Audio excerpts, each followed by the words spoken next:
Megawati itu begitu mendewakan Soekarno, seakan-akan Indonesia itu dimulai dari Bung Karno, sampai ada paham Soekarnoisme bahwa Indonesia itu seakan-akan dimulai dari Soekarno. Memang deklarator kemerdekaan Indonesia itu Soekarno, tapi umat Islam atau partai-partai Islam itu tidak kecil hati, karena embrio yang bernama Indonesia itu dari tahun 1908, sebelum ada partai nasionalis yang berani melawan kolonialisme Belanda adalah partai-partai Islam, sehingga kebangkitan Indonesia dimulai 1908. Karena saat itu yang pertama mencetus ide melawan Belanda adalah kiai-kiai Islam, yaitu saat itu bikin serikat dagang Islam, terus lama-lama menjadi serikat Islam, terus lama-lama menjadi partai Islam, dimulai dari angkatannya Hos Cokroaminoto, jenis Haji Umar Said sinten Cokroaminoto, terus disingkat jenis Hos Cokroaminoto. Jadi tidak bisa Indonesia itu meninggalkan partai Islam, karena dulu pertama pendiri era kepartaian niku malah partai-partai apa? Islam yang lahir di Solo, di Jogja. Bahkan sebelum ada negara yang bernama Indonesia, itu ada negara yang bernama Demak Bintoro, ada Demak Ngayogjakarta apa? Karto. Itu semua negeri apa? Islam. Ya paham. Sehingga secara kesejarahan kita tidak kalah sama tuanya Soekarnoisme atau partai PNI. Dan sampai kan kita ini kan kayak dinabubukkan seakan-akan Indonesia itu dimulai dari Soekarno, sehingga nak wani Pak Karno itu koyo-koyo itu kita anti Indonesia.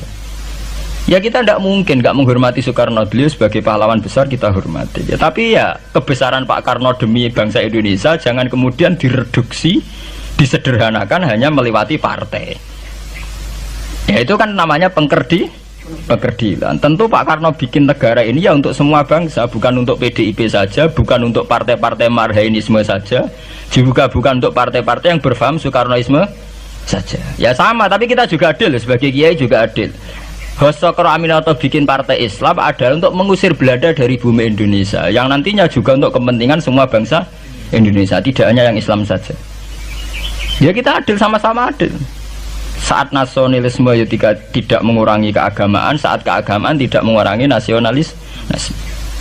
Tapi ya itu tadi, kemudian ini dikerdilkan secara politik. Di sawangannya nak wis duwete Pak Hasim Mbak Mega nasionalis religius itu sudah ditren. Wangger duet senengane pasangan nasionalis sampai religius. Apa nak nasionalis terus wajib sholat? Apa nak religius terus gak wajib nasional? Sebetulnya itu kan wajib.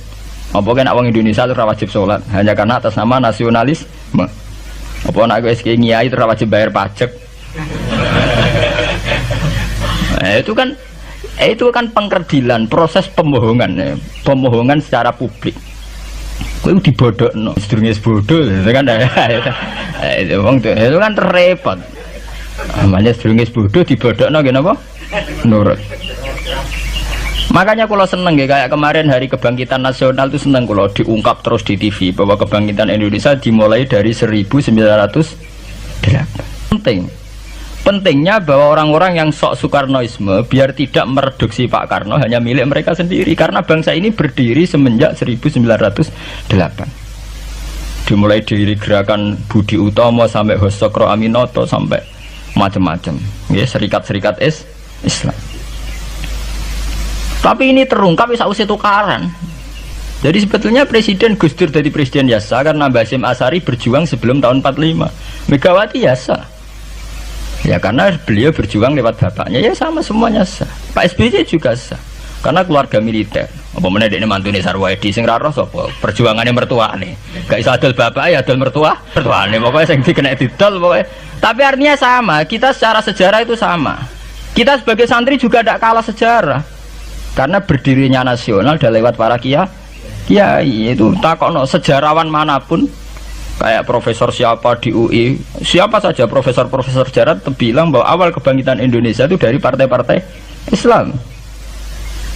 Bahkan versi orang nasionalis sekalipun tuh bilang, karena Islam adalah satu agama yang paling sensitif terhadap penjajahan.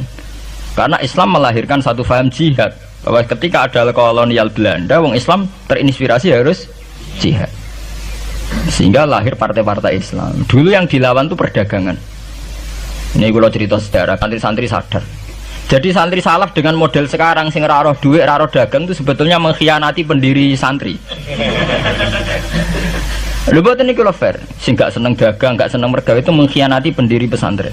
Sama lihat sejarah, tahun 1908 itu namanya tidak SI, tidak Serikat Islam, tapi Serikat Dagang Islam. Karena para kiai adalah melawan dominasi Cina di Surakarta dan dominasi Belanda menguasai sentra-sentra perdagangan. Sehingga yang dilawan pertama adalah piye supaya kolonial gak menguasai aset-aset ekonomi.